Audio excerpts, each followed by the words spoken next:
একটা উদাহরণ দিলে বুঝে আসবে কি জানি না। কয়েকদিন আগে না প্রচন্ড গরম ছিল,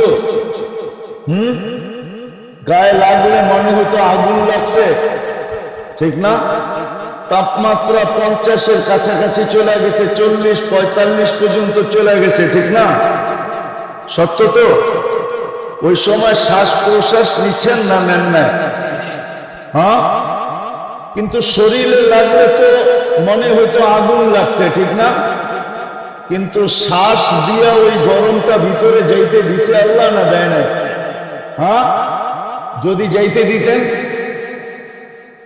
আপনার শরীরটা বেশি নরম না ভিতরের শ্বাসনালী বেশি নরম? হ্যাঁ, শরীরে লাগেই যত এত জ্বালা হইতো, গরম অনুভব হইতো, যদি ওটা শ্বাসনালী দিয়ে যেত তো আপনার কেমন হতো?